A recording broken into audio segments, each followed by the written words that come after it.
Então, boa tarde, pessoal. Vamos para a nossa 20ª aula de Introdução à Internet das Coisas. Semana passada faltou luz, acabou com tudo aqui. Vocês não vieram, não?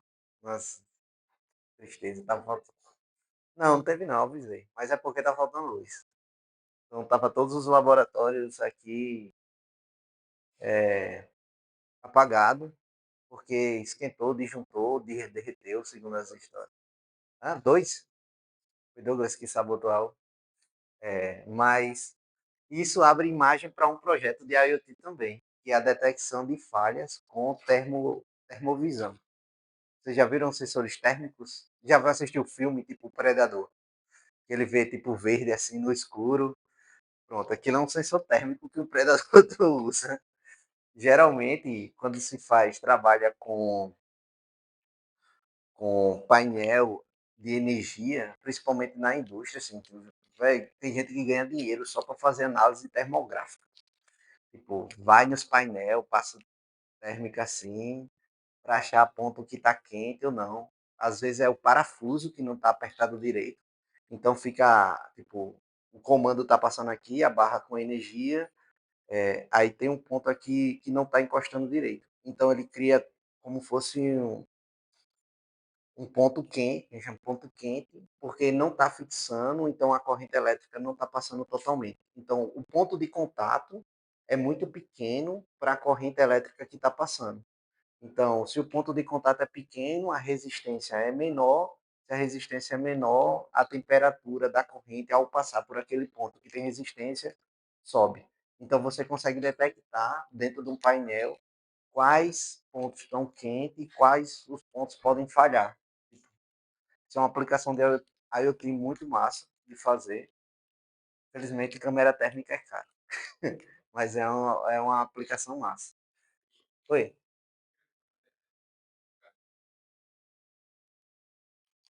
Tecnologia, né? Para fazer esse tipo de detecção. É igual o visor noturno. Visor noturno, alguns equipamentos, tipo de visão noturna, de câmera térmica, eles são restritos. Então, o que a gente. Restrito militarmente falando, certo? Tipo, só. Exatamente, só tipo Forças Armadas Especiais têm autorização de comprar. Você não pode, tipo, chegar no AliExpress e pedir. Você compra, mas é um fuleira lá, tipo, ele coloca tipo sabor câmera térmica, né? Sabor termovisão. Mas na verdade é um tipo meio gatinho ali que não é bem uma câmera térmica mesmo profissional, né? Tipo, e por conta da tecnologia, ela é muito cara e não só isso, a questão burocrática mesmo. Tipo, a legislativa não permite que você compre esses equipamentos. Imagina, uns caras no morro aí com as câmeras térmicas de AK-47. Vai matar todo mundo, né? Já mata do jeito que tá, imagina com um negócio desse. Então é uma aplicação bem interessante essa parte de IoT, né? Câmera térmica, monitoramento de tensão e corrente em subestações, né? A gente viu nas aulas passadas, né, que utiliza como fosse um gancho assim para fazer isso, que é um sensor do tipo não invasivo e precisa ser que não seja não invasivo, justamente pela corrente que passa. Então você está pegando, por exemplo, o que estourou, provavelmente era para mais de 50 amperes, muito mais assim, falar de 50 amperes.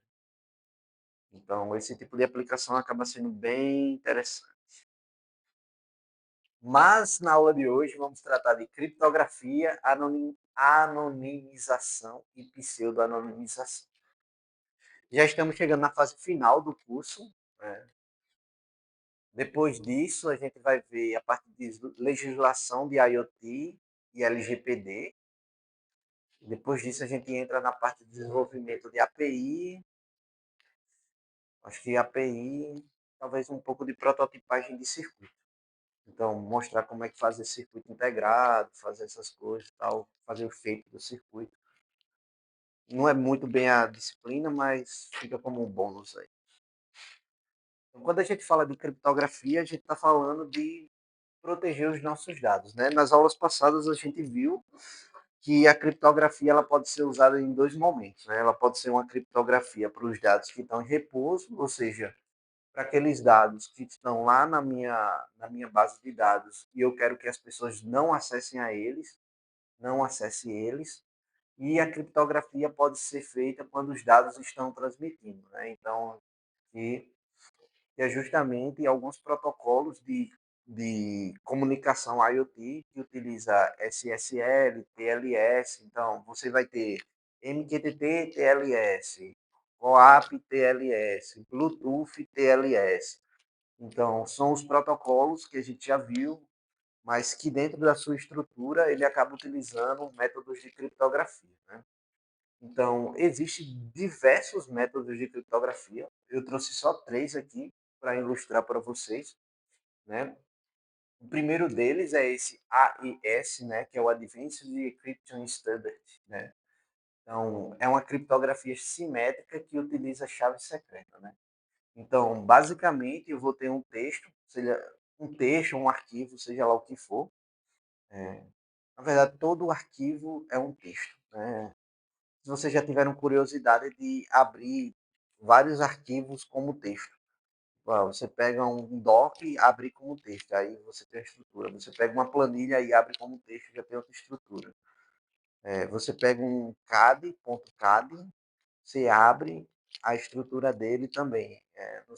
No CAD é bem interessante o jeito que ele faz, porque ele descreve como as figuras são. Tipo, tem retângulo, é, a posição inicial, a largura e a altura. Tem círculo, a posição inicial, raio.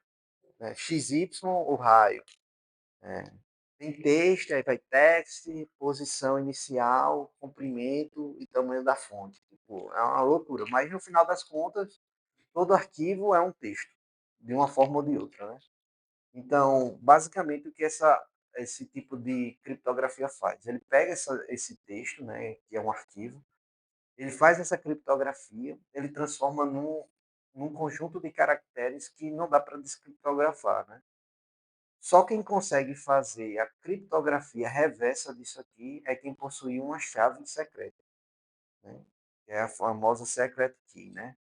E, basicamente, esses algoritmos ele utilizam 128 bits para fazer isso aqui. Então, para cada letrinha dessa aqui, você vai ter 2 elevado a 128 possibilidades para criptografar. Então, imagine, né? Já as chaves, ela pode ser de 128, 192 ou 256 bits. Então, para fazer invasão e quebrar isso aqui, você precisa da chave, basicamente, e saber de que tamanho ela é. Muitas vezes a chave é de 192, mas eles acabam preenchendo a chave com outros valores que não tem nada a ver com a chave, justamente para dificultar esse processo de descriptografia. Isso aqui é muito comum em banco de dados, para registrar senha de usuário. Não sei se vocês já tiveram a experiência de projetar um banco de dados ou fazer um banco de dados de usuário. Então, quando se faz banco de dados de usuário, você vai pegar, por exemplo, você está criando um usuário, né? Você bota nome, senha, né? Aí o cara vai e digita a senha dele, né? Brasil é Hexa, né? Vai Brasa, vai Brasil. Porém, quando ele vai gravar no banco de dados, né? Não vai ser Brasa, né? Brasil. Vai estar lá isso aqui, né? A47, nananana. E geralmente quem administra o banco de dados, quem faz o back-end, que faz o acesso ao banco de dados, né? Porque, por exemplo, agora eu quero fazer o login, né? Eu vou fazer o login. Eu não vou escrever isso aqui, né? Eu vou escrever isso aqui, Brasil. Ele precisa pegar Brasil e comparar com o que está no banco de dados. Então, eu preciso pegar o que está no banco de dados, descriptografar e comparar com Brasil. Então, quem tem o acesso à chave tem acesso a tudo. Mas quem consegue invadir o banco de dados não necessariamente consegue invadir o back-end. Ele pode se invadir só o banco de dados, né? Que são coisas separadas. Né? Uma coisa é você ter o back-end que se conecta ao banco de dados, E outra coisa é você invadir o banco de dados que não necessariamente o que está no banco de dados é o que vai estar no back-end. Então, você pode invadir o back-end, mas você vai pegar a chave, mas você não tem acesso ao banco de dados, né? Você vai invadir o banco de dados, não vai ter a chave lá salva, né? A não ser que alguém, um gênio, coloque um usuário de mim e coloque no meio da lá a minha chave, né? Aí é para quebrar no meio, né? Que projeta esse banco de dados, mas no geral não tem isso, né? Então ele vai invadir o banco de dados, possa ser que ele pegue, a gente vai falar mais para frente, o nome, né? Senha, mas tipo CPF, endereço, essas coisas geralmente são tudo criptografadas justamente para impedir vazamento de informação. Quando se projeta banco de dados, né, é bem importante isso aqui, né? E não deixar aqui exposta lá no back-end, né? Você tira aqui do back-end e também não salva ela no banco de dados. Então, essa aqui é a mais simples de todas, né? Então, basicamente, eu tenho uma chave que é uma chave mesmo, né? Ela abre e fecha o cadeado que faz a descriptografia disso aqui. Já essa reverse chave handling, né? É uma criptografia assimétrica de chave pública. Então, todo mundo tem acesso à chave, né? Mas essa chave aqui funciona um pouco diferente, né? É, ela usa um par de chave pública para criptografar e verificar, e uma outra privada para descriptografar ou assinar. Então, por mais que eu tenha a chave pública que faz a criptografia, eu vou ter uma chave privada para cada aplicação. Então, eu tenho uma chave pública que criptografa, mas cada dispositivo vai ter uma chave privada que é capaz de abrir e descriptografar isso, né? A grande vantagem disso aqui ó, tamanho 2048, 3072, 4096 bits ou mais. Então, porém, isso aqui acaba sendo mais lento, né? Quanto maior a quantidade de bits a ser descriptografado, mais lento é.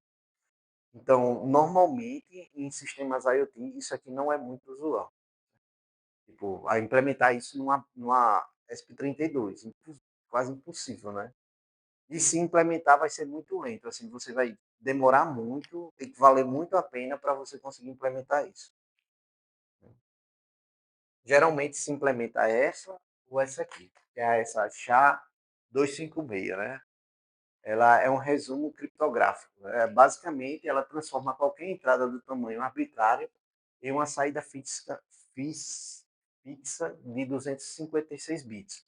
Então, por exemplo, se eu estou transmitindo um texto gigaenorme, sei lá, 1000 caracteres, ela pega aquele texto, comprime de tal forma que eu consigo fazer uma representação dele em 256 bits, né?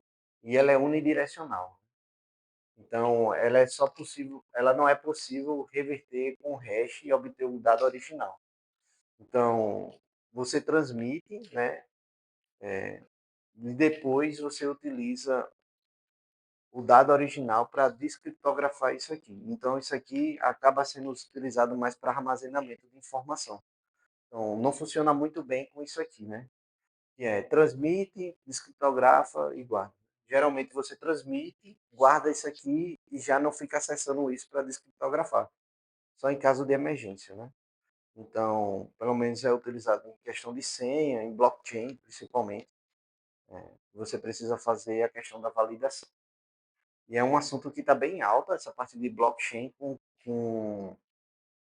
em sistemas IoT, para fazer validação. Vocês já utilizaram, tem criptomoeda? Não precisa ver a senha não de vocês, não. Tem? Tá cheio dos Bitcoin, né? Caladinho aí atrás, tô ligado. Mas como é que está sendo usado isso aqui em IoT? Imagine um sistema onde eu posso fazer troca, né, e validação das informações utilizando uma rede blockchain, né? Rede blockchain em modo geral, né, de maneira simplória, é um jeito de validar a informação de maneira descentralizada. Então, por exemplo, eu digo que minha informação é por exemplo, se eu estou utilizando um banco de dados convencional, eu pego a minha informação, envio para o banco de dados, pronto, a validação é essa, vai para o banco de dados e fica ali armazenado. Quando eu utilizo a rede blockchain, eu pego aquela informação, digo que é para a rede e todos os outros dispositivos que estão disponíveis faz a validação desse valor um. Se todos validarem, significa que agora esse valor um está na rede e está distribuído. Então você não tem uma informação centralizada. Você agora tem uma informação descentralizada e a validação também descentralizada. Você não precisa de um único ponto validando. Você agora precisa de vários nós validando. Então isso aqui está sendo muito utilizado para dispositivos IoT, principalmente em questão de segurança, para fazer a atualização ou quando você precisa utilizar o projeto que eu estava trabalhando antes não, fazia parte do grupo de pesquisa, estava utilizando um blockchain para fazer validação de crédito de carbono descentralizado. Então, por exemplo, você tem seu carro, andando com seu carro, digamos que você tem um carro elétrico e uma combustão. Você decide trocar seu carro elétrico por uma combustão, então o valor que você estaria economizando de um carro a combustão equivalente a um carro elétrico que você tem, você transformaria isso em créditos de carbono e de maneira descentralizada, utilizando blockchain, você transformaria isso em criptomoedas. Então, você pegaria o carbono e criaria uma cripto de carbono. E com isso você conseguiria trocar. Você não tem crédito de carbono, eu posso vender meu crédito de carbono para você, você vender o meu, né? E fazer essa validação dentro da própria blockchain.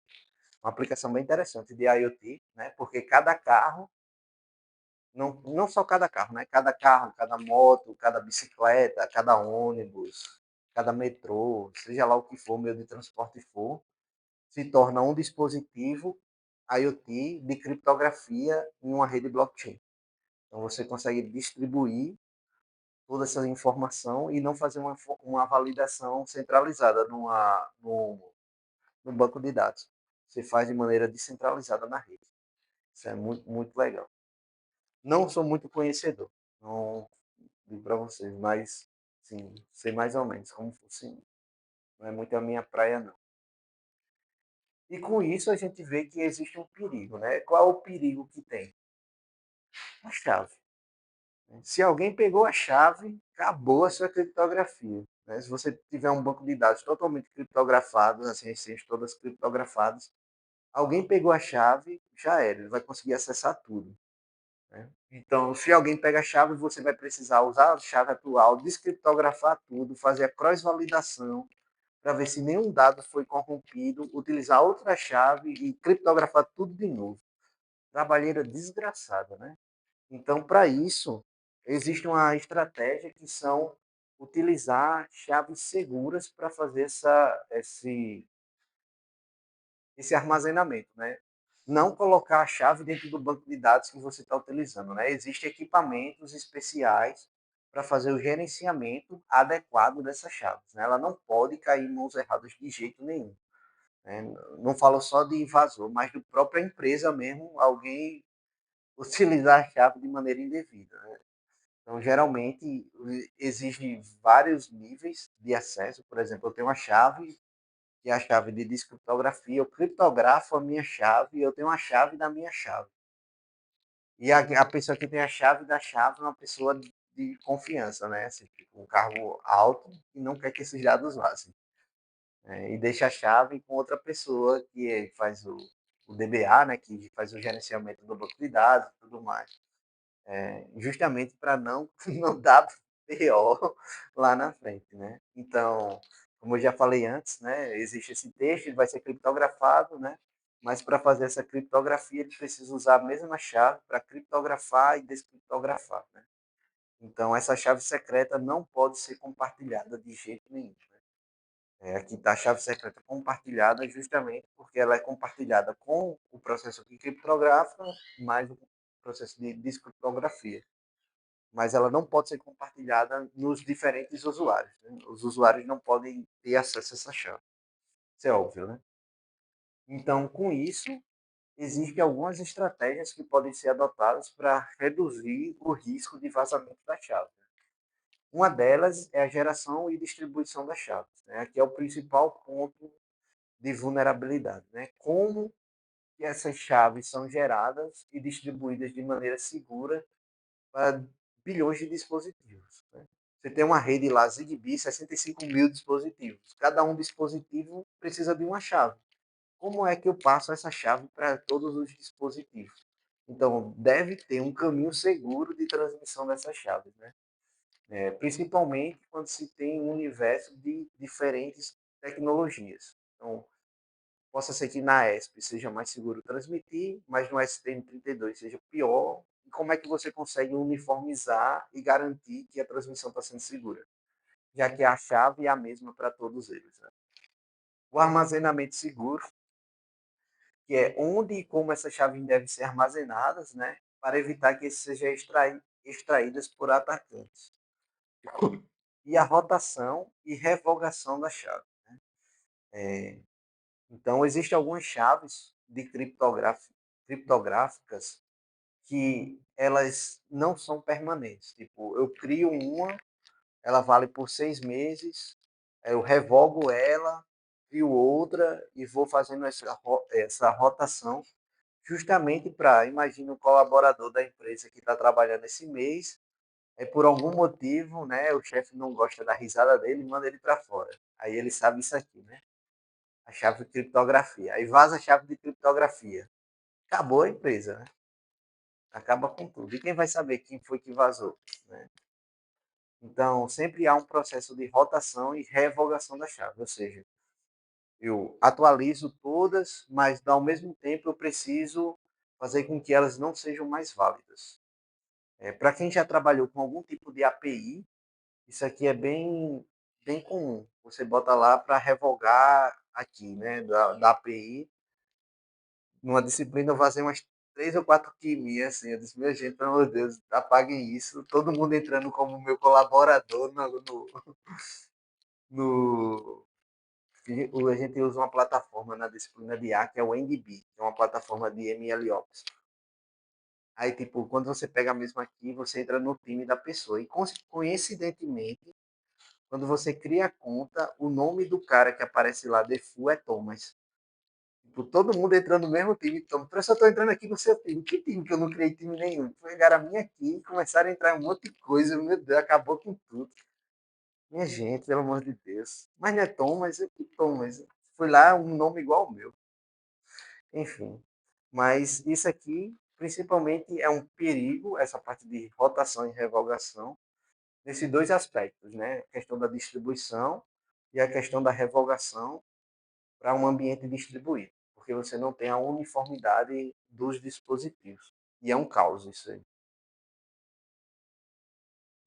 Então, com isso, existem algumas estratégias que podem ser adotadas. A primeira delas é o Hardware Security Models. Né? Isso aqui é igual às wallet física de criptomoedas, famosos pendrives de cripto, né? Tem pendrive, tá. Como é que tá suas criptos? Tá quente ou tá fria suas criptos? Tá no. Ah, então tá fria, tá fria. Do jeito que é bom pra gente pegar, né? Zoando. Você não faz autocustódia não, né? Ainda não. É isso aí. Depois me diz teu e-mail, tá? Zoando. Depois me diga quais são as suas 12 palavras favoritas. Tô ligado. É dessa galera humilde assim que a gente tem que ter medo. Zoando. Mas o Hardware Security Model funciona dessa mesma forma. São hardwares específicos para ter a chave. Como um pendrive mesmo, né? Não é um pendrive, pode ser um pendrive, mas a arquitetura dele, em termos de hardware mesmo, é uma arquitetura muito mais robusta, justamente para que ela consiga proteger as chaves, né? E consiga também ser resistente a que alguém queira quebrar essa chave. Alguém quer acabar com a empresa, tipo, tá numa hardware dessa. Não tem backup isso aqui. É uma única, ou às vezes são duas, né? Se tiver só um, o cara quebrou, acabou. A informação ali se perdeu pro resto da vida, né? Vai ter que pagar para alguém quebrar a criptografia.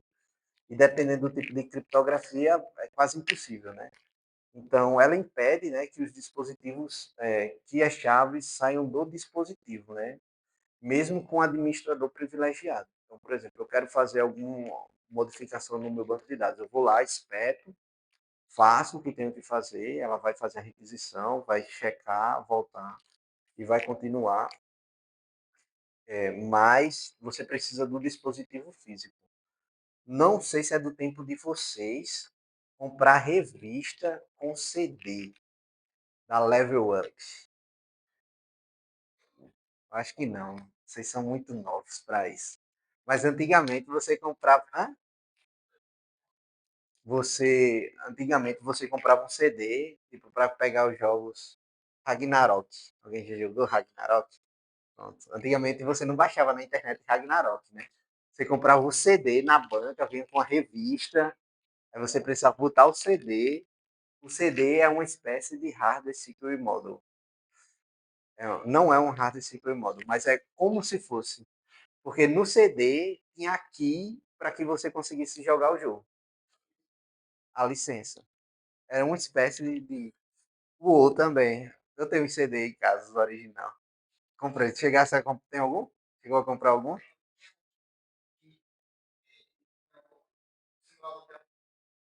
É, Flight Simulator?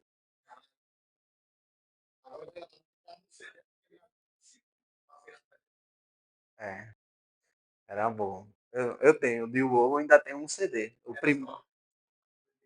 É. Eu comprei só porque eu achei bonito mesmo. Porque ele só liberava até o level 26. Depois do level 26 ou 23, você já não conseguiu upar mais. Tem que pagar mensalidade. Mas o CD tá lá, né? Mas basicamente ela usa para criar chaves simétricas e assimétricas dentro do módulo. Ela faz o armazenamento seguro, né? E faz as operações, né? Tanto o gerenciamento e a auditoria dos logs. Então, de fato, você precisa desse hardware e ele é mais ou menos assim, o hardware. Então, ele é resistente à violação. Quando fala violação aqui é pancada mesmo, tipo, de você querer abrir ele, quebrar ele no meio e tentar tirar o que está dentro, né? Então, ela é selado, tem sensores de violação, de detecção de intrusão e pagamento automático da chave. É pagamento automático da chave. Então, se você tentar abrir, é como se fosse um cofre mesmo. Tipo, você vai tentar. Autodestrutivo. Se pegar ele e tentar abrir, ele apaga a chave. Se derrubar também acabou, né? Então, é algo que geralmente vem ele assim, era para ter botado uma foto. Ele vem numa maleta, parece aquelas maletas do agente secreto. Você bota a algema aqui e tudo mais. Mas banqueiro utiliza essas coisas aqui para ter acesso à senha dele do banco. Tá por fora. Isso, um hardware desse aqui, cara, isso. Muito caro. É,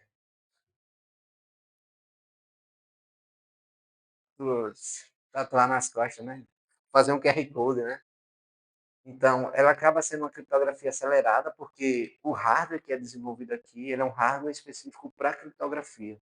Ele não faz outra coisa a não ser armazenado com várias redundâncias assim, a chave que está armazenada, né? Então, armazenamento seguro e tem alta disponibilidade, né? Então, por exemplo, se eu tenho um servidor, eu consigo colocar a minha hardware wallet lá, a minha hardware model, né? Plugar e deixar ela funcionando lá. Se acontecer alguma coisa, você vai lá, despluga, né? Para que seja realmente quebrado isso aqui, você tem que geralmente fica numa sala cofre, apenas com cabo para ela, para ninguém ter acesso, né? Levar isso aqui. Então, basicamente, você tem aplicação, né? A solicitação de segurança é feita por canais, né? Geralmente TLS. O, ele processa a chave e dá uma resposta segura com a chave protegida.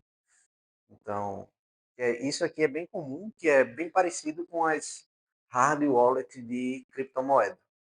O modo de funcionar é basicamente o mesmo, né?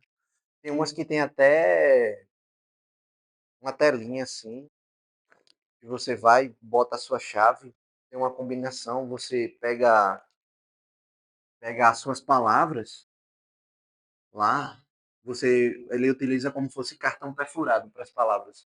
Ele faz uma combinação binária das palavras no cartão perfurado e na hard wallet ele é como fosse aqueles MP3 antigos, não tem que ter um displayzinho pequenininho, você vai, bota para cima, bota para baixo, faz uma combinação de 010101 para corresponder cada palavra que você quer, para só você transmitir. Fica a dica aí para comprar uma dessa. Deixar teus Bitcoin aí à toa, viu? Conversa. Além disso, né, caso de uso principalmente em serviços financeiros, né, data centers, nuvens, né, infraestrutura pública, né. Imagine você pegar a private key do, do, do banco de dados do Pix. Imagine, hein? Principalmente a parte de assinatura digital, né, grandes operações de banco, os caras não vão lá no banco assinar, né? O cara vai estar transmitindo lá 2 bilhões, 5 bilhões. O cara não vai assinar com fazer uma operação dessa, né? Não, não sei não. Isso é crime federal. Não posso fazer isso não.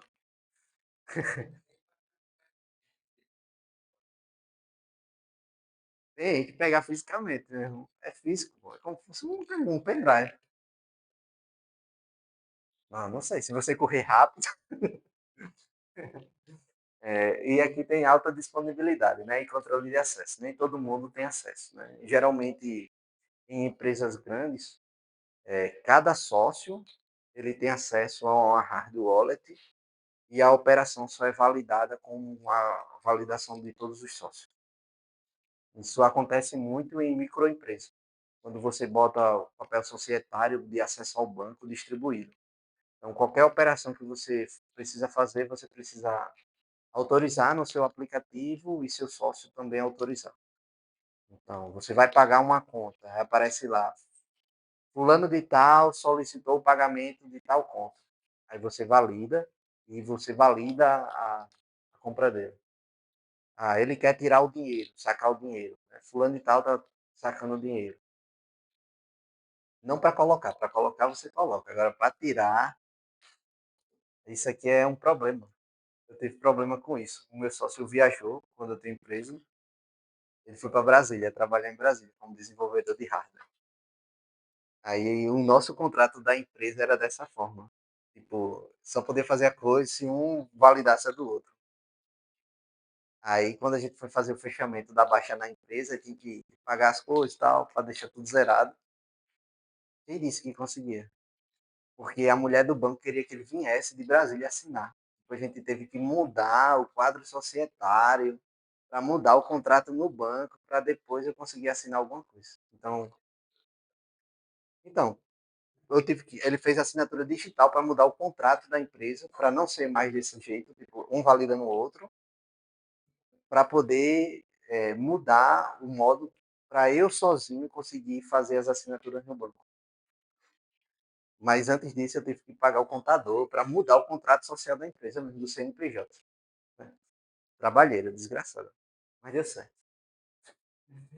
Então,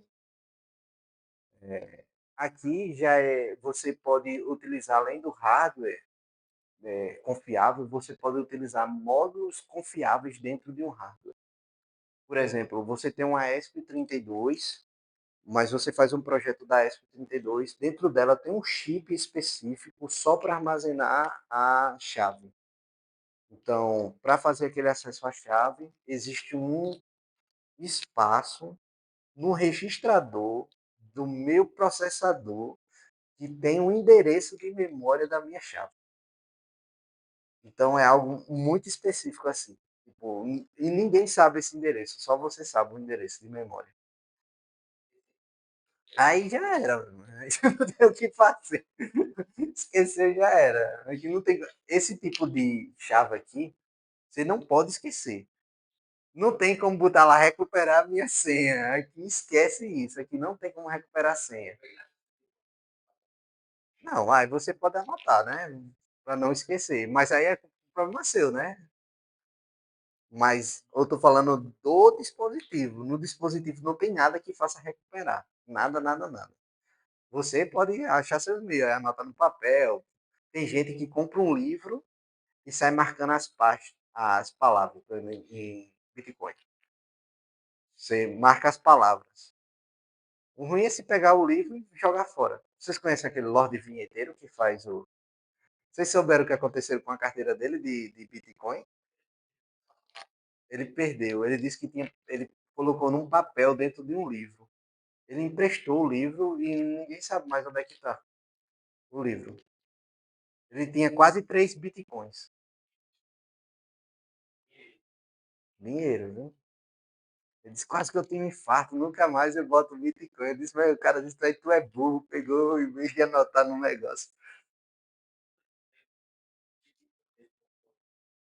Esse Renato 38, esse?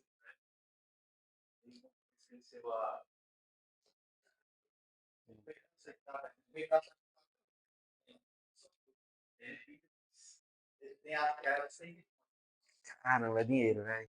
3 bilhões. 30 bilhões, na verdade. 100 bitcoins. 30 bi e um pouquinho. É dinheiro. Dólar, né? Caramba, eu ia ficar maluco.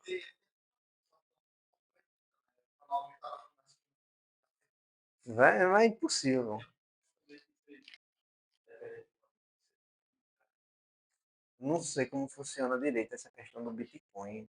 Quantas vezes, se tem vezes, mas eu acho que não. Não tenho certeza. Não sei se em outras cripto tem isso, né? E tem outras cripto, né? Derivativos. E é um assunto que está bem alto, principalmente com essa parte de digitalização, né? A tendência é ter dólar digital, real digital, né? A gente meio que tem, não muito, o Pix, né? O Pix é uma forma de real digital, mas não é moeda, né? Real digital seria igual a o Bitcoin. Então, é e não é. Eu estou falando digital mesmo do termo de ser distribuído. Por exemplo, o Pix não é distribuído. O Pix está no Banco Central, você faz a chave Pix, ele vai, verifica e transmite do Banco Central para você. Por exemplo, eu estou fazendo de mim para você. Então, eu faço uma requisição de pagamento via Pix. Eu mando essa requisição para o Banco Central, o Banco Central processa e envia para você. Ele tira da minha conta, manda para o Banco Central, do Banco Central manda para você. Ele é centralizado. Morre o Pix, entendeu? Isso é um perigo, né? Se alguém invadir o Banco Central, se jogar uma bomba no Banco Central lá onde está o servidor do Pix, obviamente deve ter distribuído, né? Mas ele vai passar um bom tempo fora do ar e até voltar. Diferente do Bitcoin. Por isso que eu estava perguntando, sua carteira está quente ou está fria? Porque você pode, se deixar na corretora, o Bitcoin não é seu, é da corretora. O que você tem ali é uma impressão de que o Bitcoin é seu.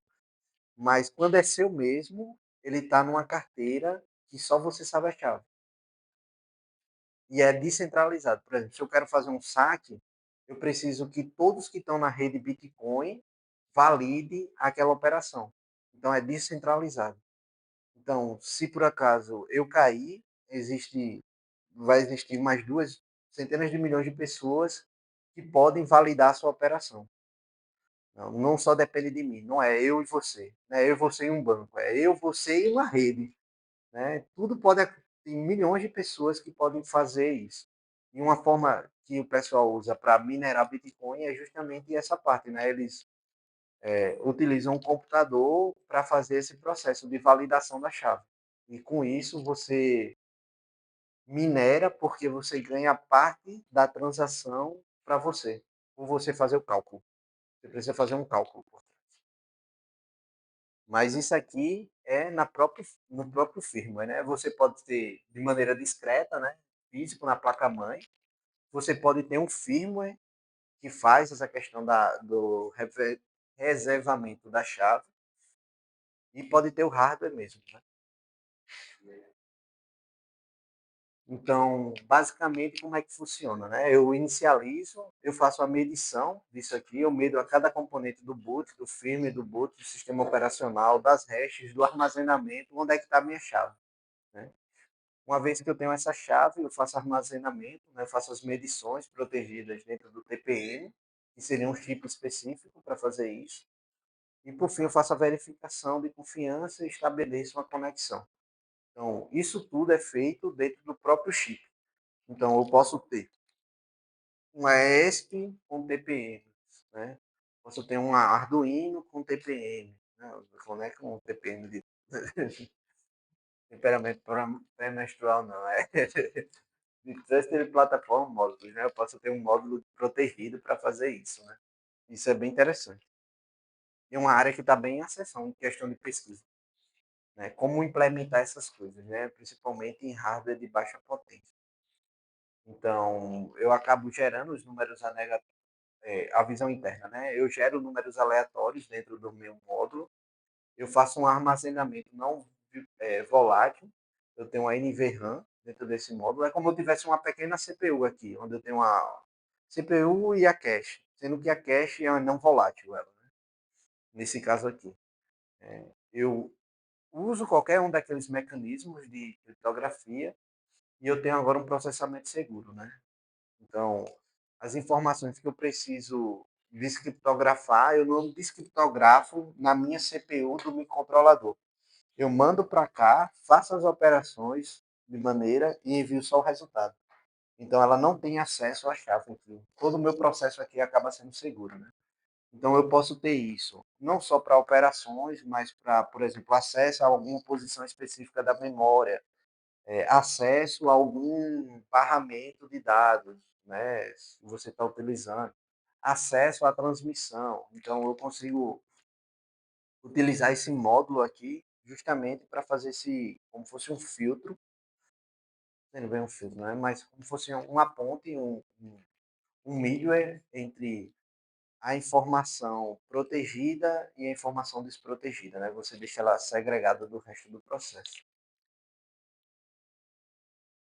Então, aqui o principal recurso, né, Security Bot, isso aqui é bem comum também.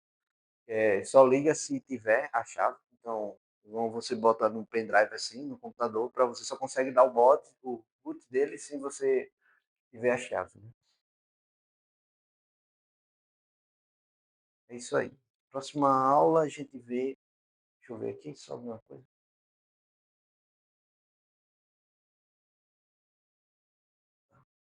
Então, com isso a gente consegue duas coisas, né? A principal dela é a questão da anonimização e pseudo-anonimização. Né? Isso aqui vem da Lei Geral de Proteção de Dados. A gente vai ter uma aula só sobre ela. Só um resumo básico de como funciona essa lei, porque ela é bem importante. E também existe na Europa, né, que é essa General Data Protection Regulation, né, GDPR. E com isso a gente tem algumas coisas, né? A questão do consentimento, que seria o que você gostaria de distribuir, né? O que você consente, né? Igual aquele negócio, li os termos, né? O cara tá entregando a alma pro capeta e não sabe o que é que tá lendo ali, né?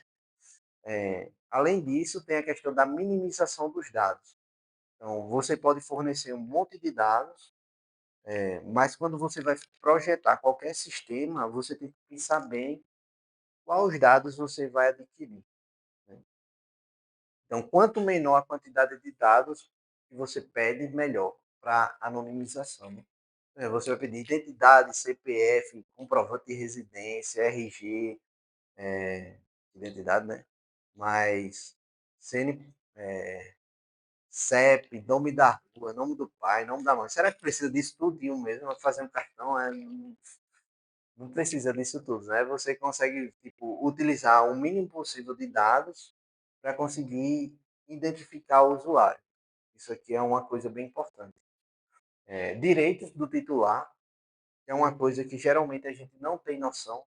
Por exemplo, você fez um cadastro lá no Google, né? Você criou um Gmail, botou seus dados todinho.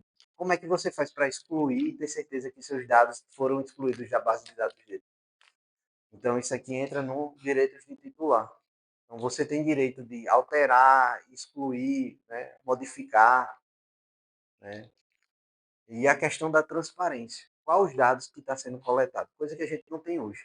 A gente pega num iPhone, num celular convencional, seja lá o que for, a gente não sabe o que eles estão pegando da gente.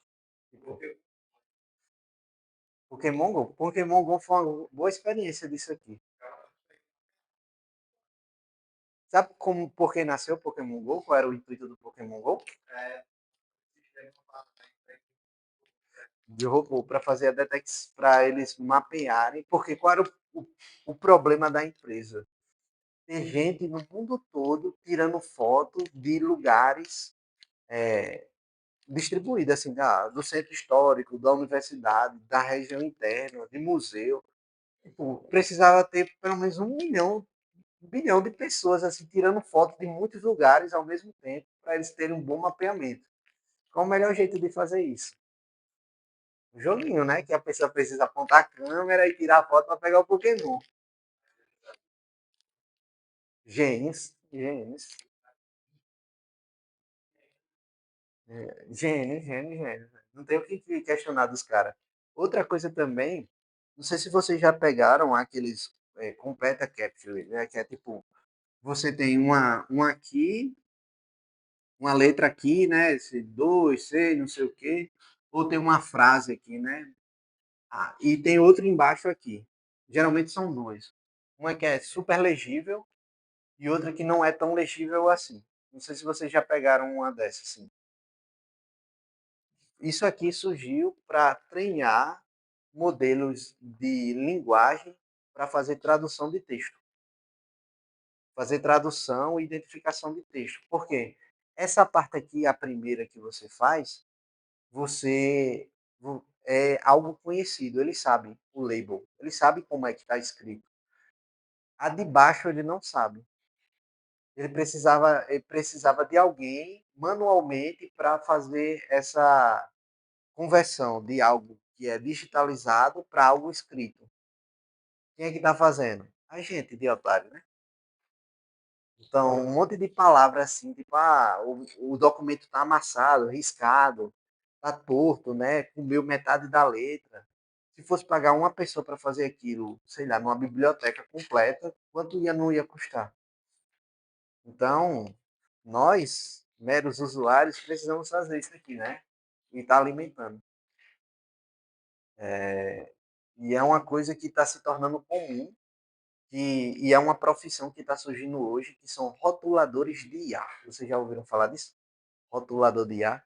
É, por exemplo, você é contador, você é formado em contabilidade. Aí você é substituído por um agente de IA que faz a contabilidade da empresa. Porém, esse agente precisa de um refinamento. Então, o agente faz a documentação e uma empresa contrata um humano para fazer a verificação da documentação. Você verifica e diz os principais pontos que estão certo ou errado, e isso aqui você retroalimenta a IA que está fazendo. Exatamente. E o nome desse trabalho aqui de retroalimentação é rotulação. Como uma câmera, né? Uma câmera tira foto de uma fruta e diz, a câmera diz assim, isso é uma maçã. Mas quando você manda para uma pessoa aquela foto e dizer, não, isso não é maçã não, isso é uma laranja podre, tá murcha, vermelha, perdeu a cor. Então eu disse, não, isso é uma laranja podre por conta disso, disso e disso. Ele bota aqui, quando vier essas características, a laranja podre. Então você retroalimenta. Isso está servindo para direito, para contabilidade, para escrita científica, escrita de livros, né, de contos, rotulação, rotulador de ar. Profissão regulamentada nos Estados Unidos. Aí tá. O quê? Vai, ainda nem começou, a gente tá só no começo. É. Já estavam algumas medidas, por exemplo, os data centers estão consumindo água de mais de 1 bilhão de pessoas. Então, tipo, existe um caminhar que geralmente muitas, eu acho, empregos já era assim. Eu vejo esses dias vindouros já, assim, por exemplo,